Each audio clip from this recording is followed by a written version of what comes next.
Hola, ¿qué tal? ¿Cómo están? Gracias por estar conectados con nosotros. Somos Grama, ya lo saben, proyecto ejecutado por la Universidad Andrés Bello y financiado con fondos FIC del GORE, de innovación a la competitividad del GORE de la región del Biobío. Vamos a iniciar una nueva entrevista en vivo, de las que usualmente realizamos ya todos los miércoles.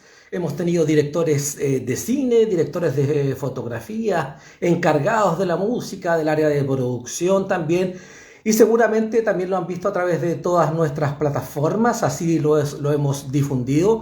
Va a estar con nosotros en poco ratito más, vamos a aprovechar al máximo los segundos con él. Ha estado con una agenda bastante apretada. Hablamos de Hugo Covarrubias, el director del corto Bestia. Ahí está Hugo directamente. Nos vamos a enlazar con Hugo para poder invitarlo a conversar de lo que ha significado no tan solo este corto Bestia, sino lo que ha significado su trabajo hasta el minuto. Hola Hugo, ¿qué tal? ¿Cómo estás? Hola, ¿bien y tú? Gusto de saludarte. No sé si... ¿Se escucha Bien, bien? ¿cómo me escuchas? Yo escucho bien. ¿Y tú? Yo te escucho bien a ti. No sé. Perfecto. Sí. Ahí está. Oye, le estaba comentando a la gente, ante todo, lo primero, agradecerte. Sé que están con una agenda súper apretada. La próxima semana están en Sundance. En poco ratito más tú me comentabas, no estoy siendo infidente con eso, espero que no, que tienes una reunión. Claro. Entonces ha sido bastante locos estos días. Lo primero, ¿cómo toman eso? El hecho de verse envuelto en este mundo de reuniones, de premios, de festivales, de galardones acá, galardones por allá. Sí, ha sido bien intenso en realidad, pero esta semana está un poquito más calmado. Pero estamos igual planeando cosas y teniendo reuniones y tratando de estar siempre conectados con los distribuidores. Acabamos ¿cómo se llama?, a crear vínculos con una empresa de relaciones públicas de Estados Unidos. Entonces, claro, es algo nuevo para nosotros. La semana pasada fue súper de loco, bueno, las últimas 2 semanas, desde que supimos que estábamos en la shortlist, entre entrevistas y reuniones y planificaciones, hemos estado bien vueltos locos en realidad. Pero esta semana se nota un poquito más calmada la cosa. Yo me imagino que la próxima semana ya va a volver a ser intensa a medida que se vaya acercando la votación de, la, de los nominados. Ahí yo me imagino que cada vez va a ser más vertiginosa la cosa. Pero claro, como te decía, es algo totalmente nuevo para nosotros. Hemos aprendido harto. Hemos tenido bastante apoyo. Igual, por ejemplo, hemos tenido apoyo de los chicos de Panrod que se ganaron el premio, o sea, el Oscar con Historia Bonoso. Hemos tenido apoyo también de Animachi, de también algunas entidades de gobierno, como la de Irak, como el Ministerio de Relaciones Exteriores, como el MINREL, ¿cómo se llama? El MINCAP también. Hemos tenido algún apoyo en ese sentido, así que nos sentimos bien acompañados en ese sentido. Oye, Hugo, cuando partieron y delinearon esta historia, divulgando por ahí, tú pensás en una serie, trabajando con personajes bien en la segunda línea, ha pasado el tiempo, ya se estrenó Bestia, ya la ha visto mucho mundo, mucha gente, todos han hablado en positivo de lo que significa este corto de animación. Eh, Pensando en el personaje, en los horrores tras Ingrid Olderock, que es la protagonista del corto, ¿esperaban llegar a esto o de repente como que sentían que lo que trasuntaba la protagonista podía quizás jugarle en contra al corto? Sí, yo creo que en un principio sentí que a lo mejor era una temática muy oscura, muy dura, pero claro, o sea, era un poco contradictorio porque al mismo tiempo me parecía bastante interesante tocarla y no sé si a lo mejor te refieres también a la carrera de los Oscars, a la posibilidad de a lo mejor quedar en los nominados o obtener la estatuilla. Si es en ese sentido, claro, yo siempre he estado súper consciente de que un corto con esta temática y de la forma en que está tratado, quizás no es lo típico que gana los Oscar o lo típico que queda nominado en Mm. los Oscar. Entonces, Por eso estamos, más que sorprendidos, estamos como contentos de estar en esta instancia, en la shortlist, porque significa que los votantes igual están valorando, están volviendo a valorar el contenido político dentro de la academia. Y en ese sentido, claro que en un principio, como te decía, sentí que le jugaba en contra, pero después empecé a encontrar todas las virtudes que podía tener un cortometraje y lo necesario que era también, porque es una especie yo siempre digo que es una especie de ensayo acerca de la maldad y una forma también de desnudar este tipo de personajes que son muy oscuros y siniestros y que le hicieron tan mal a la historia política de Chile. Y también son personajes que son mandados por otros. Entonces, en ese sentido, mostrarla desde ese lado, o sea, evidenciando que es un personaje que no tiene mucha importancia a nivel de estratos de estratos de poder, sino que en el fondo es un instrumento más de esta maquinaria totalitaria. En ese sentido me parecía pertinente desnudar desde ahí y quizás, no sé, motivar quizás a otros creadores o automotivarme también a seguir desnudando quizás algunos otros personajes. Hubo a la hora de llevar la historia, llevarla del papel ya a filmar, a construir el mundo en torno a Bestia. ¿Por qué definieron el trabajar la figura de Ingrid en base a lo que son figuras de loza muy cercanas a las muñecas alemanas? Eh, el resto, hay una mezcla de cartón también entre medio. ¿Por qué se trabajó esa idea en definitiva? Mira, partió cuando estábamos haciendo la serie, partió desde la premisa de que queríamos hacer cada uno de los capítulos con una estética distinta y empezamos a buscar algunos materiales que fueran acordes con la historia. Y en el caso de la historia, en el caso de Bestia, encontramos en conjunto con la Constanza Bete, encontramos que la estética de juguete, sobre todo las caras de losa, podía representar varias capas de lectura del mismo personaje de Ingrid Olderock. Porque, como tú bien decías, parecen muñecas alemanas y ella tiene descendencia alemana directa, con ideologías nazi. Entonces, ella si bien nació en Chile, pero sus papás fueron alemanes, nazis, con ideologías marcadamente nazis. Entonces, en ese sentido, por un lado, tratábamos de retratar un poco esa infancia o esa influencia que ella tuvo en su vida, que en el fondo la fue configurando.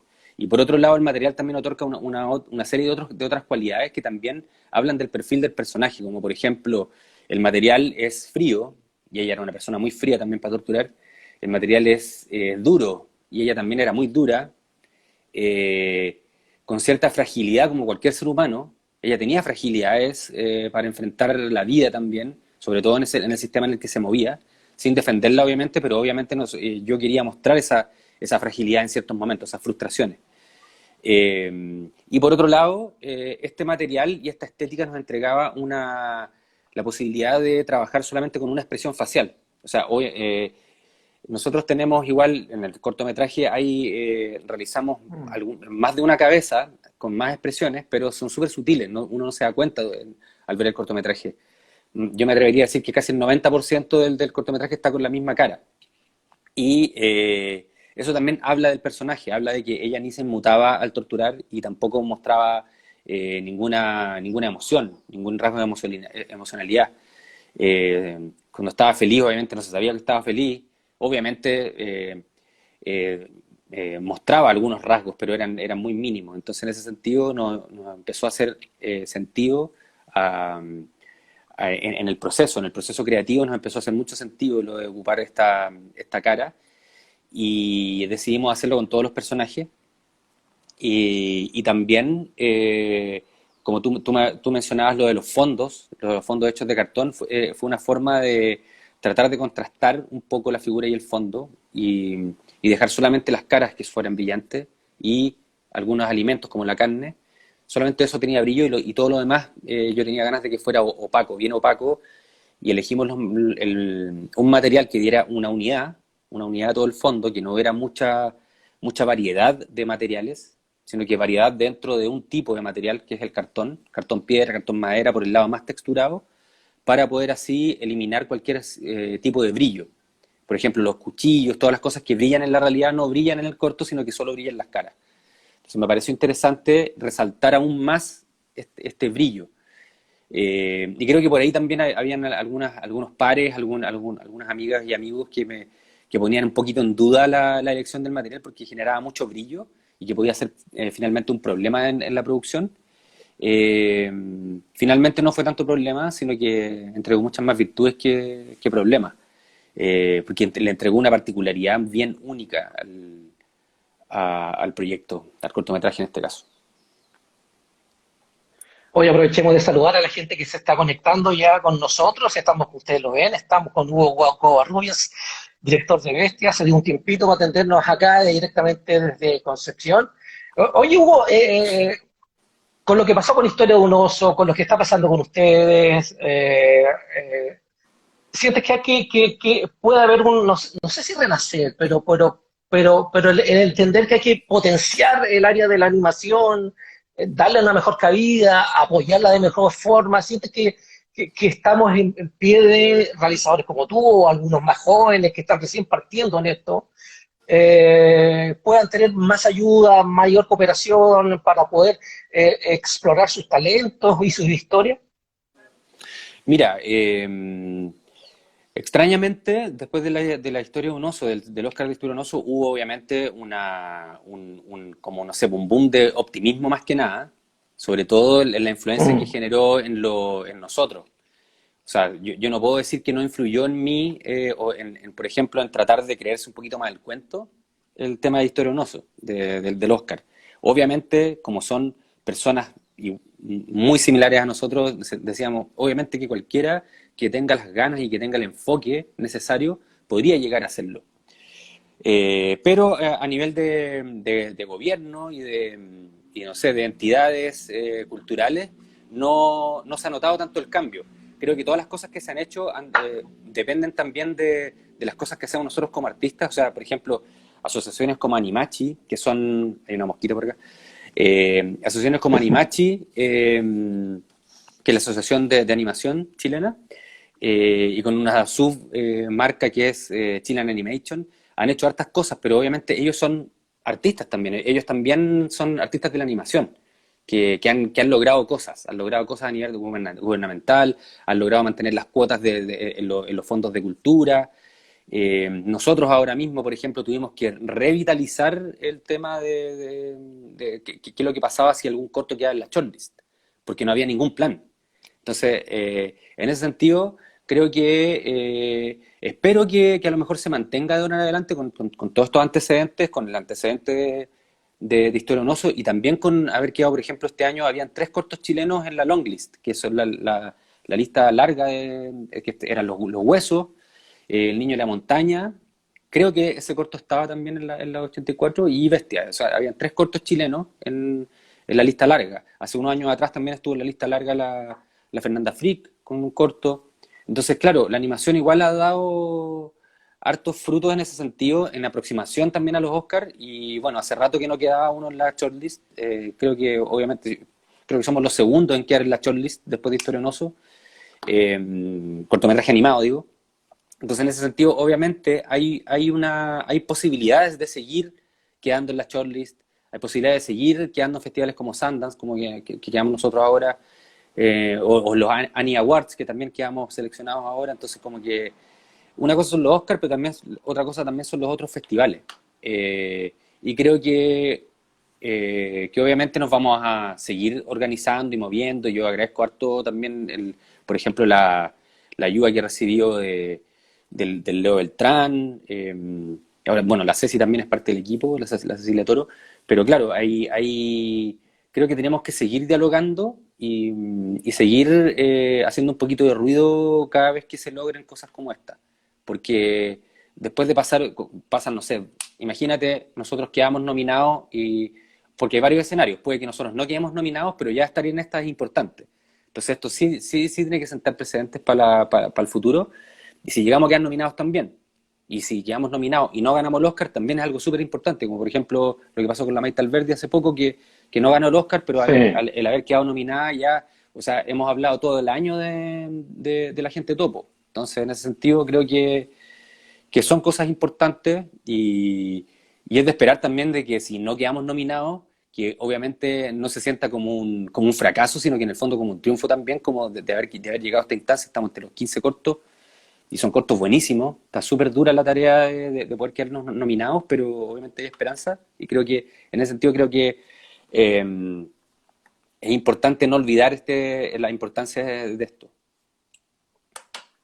Hubo de todos los calificativos absolutamente positivos que le han hecho al corto, algo que te resultó llamativo a la hora de que les destacaron el trabajo y que no pensaba que esto me lo destacaran, o algo que quizás para mí era un detalle, fue remarcado o subrayado en festivales en el extranjero o aquí mismo.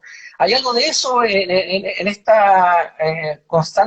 constante recibimiento de aplausos, de premios, de galardones?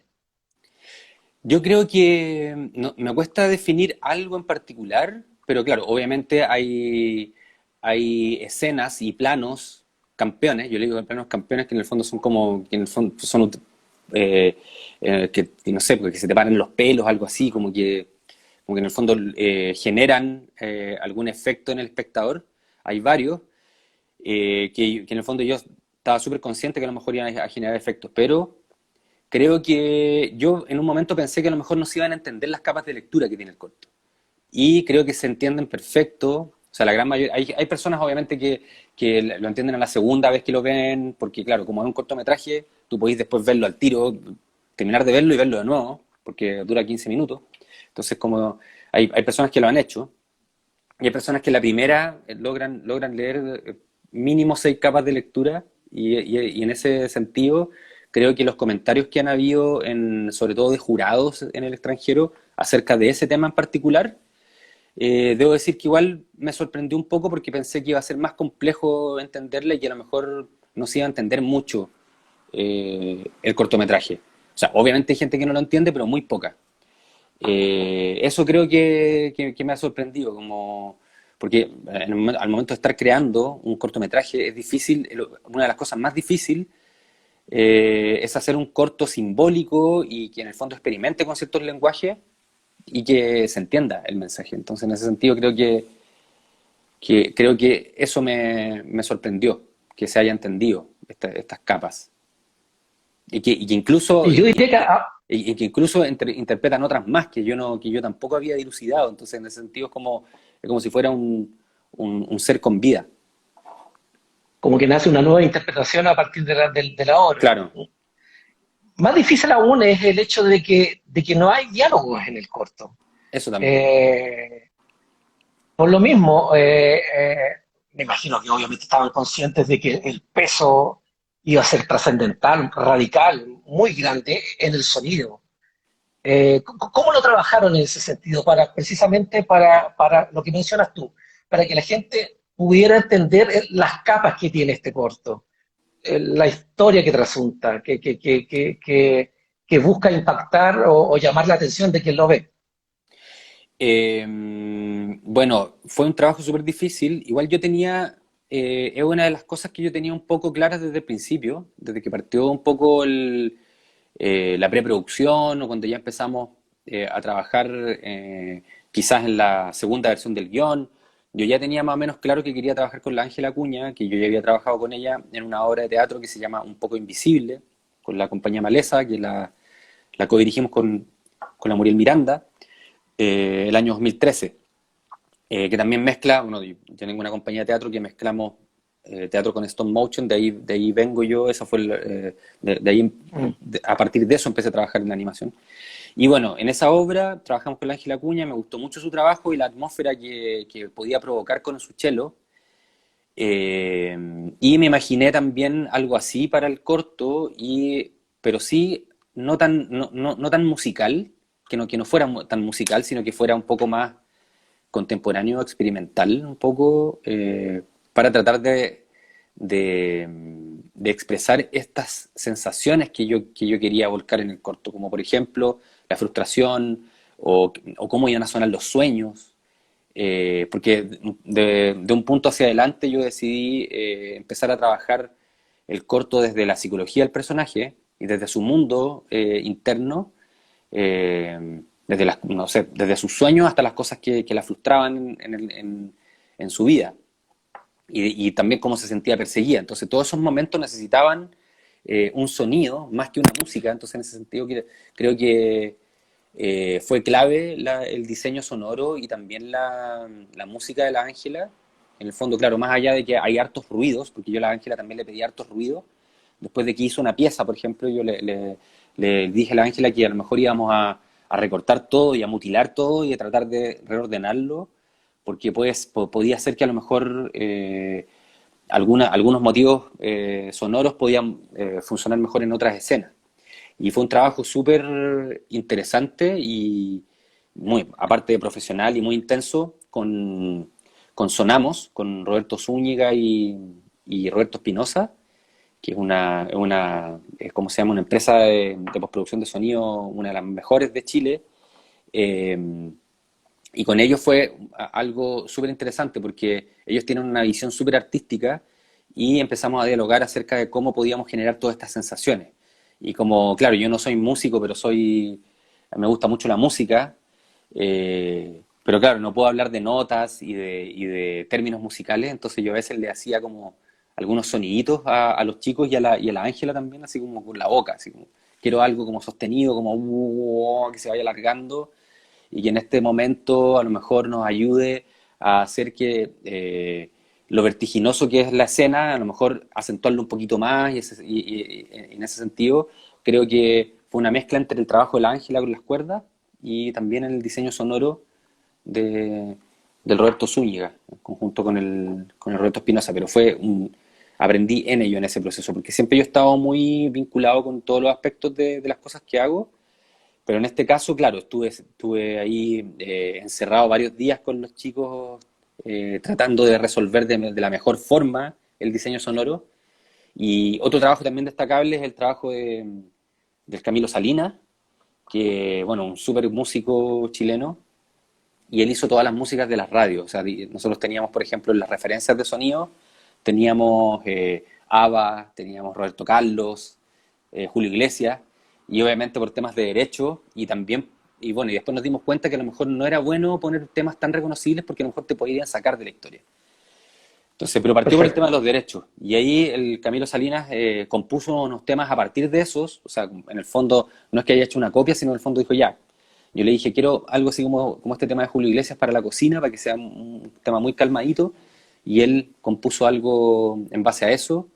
Y hizo una versión también de ABBA, que era un poquito más disco.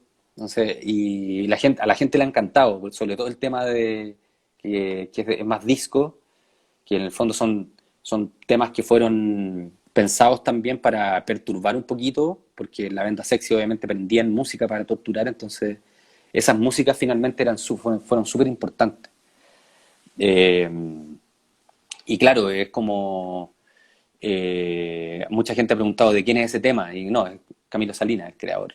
Y decidimos sacarle la voz, porque al principio había una maqueta con voz, y dijimos, no, mejor saquémosle la voz porque todo el cortometraje no tiene diálogos, entonces creemos que las músicas también tienen que ser solo música y no tienen que haber voces en ningún lado.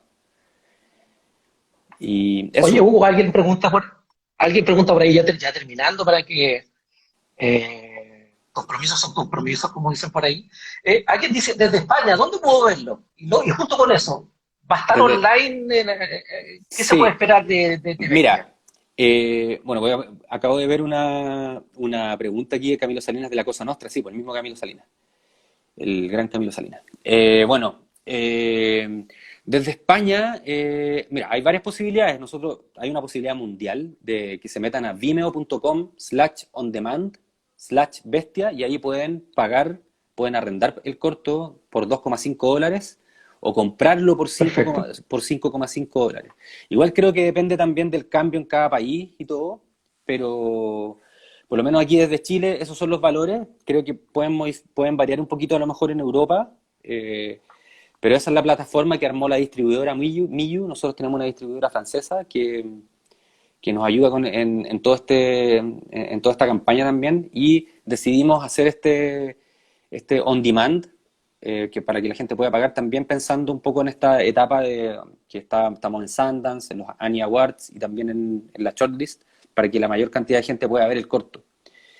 Porque obviamente el boca a boca da mucho que decir también en estas instancias, y esa es una oportunidad que tienen todas las personas alrededor del mundo para ver el corto.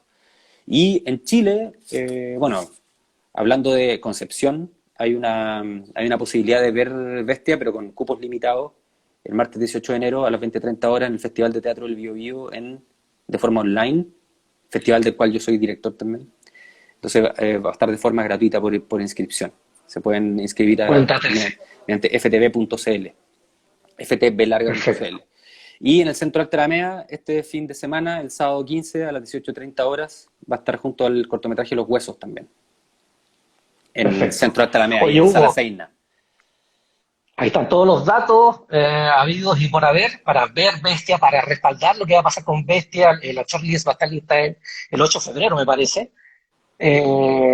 Agradecer a nombre de Grama este proyecto acá de la Universidad Andrés Bello. Estamos tratando de apoyar a los audiovisuales de la región del Biobío. Repito, las gracias. Sé que estás con una agenda súper apretada tú y tu equipo. Que les vaya muy bien. Viene Sundance ahora.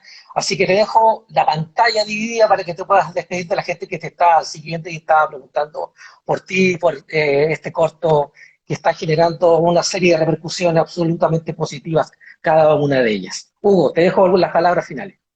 Bueno, muchas gracias a los amigues que aquí se conectaron. Bueno, los invito a que puedan quizás ver el corto en estas instancias que les nombré. Sigan también al corto en redes sociales. Bestia Shortfilm es el arroba de Instagram. Y nada, contarles que no vamos a poder ir presencialmente a Sundance porque por Omicron se canceló la presencialidad, así que teníamos los pasajes casi comprados, pero no vamos a poder ir, pero vamos a estar de forma online. Así que tírennos buenas energías para estas instancias, que estamos en Sundance, en los Annie Awards, que es una especie de Oscar de la animación, que son en Hollywood también, que es una instancia muy importante. Así que nada, compartan el corto lo que más puedan, traten de verlo y comenten. Y nada, les mando un abrazo y sigan creando para poder hacer que la gente abra los ojos también. Un abrazo. Ok, listo, Hugo, que te vaya muy bien. Que les vaya muy bien. Suerte a tu equipo.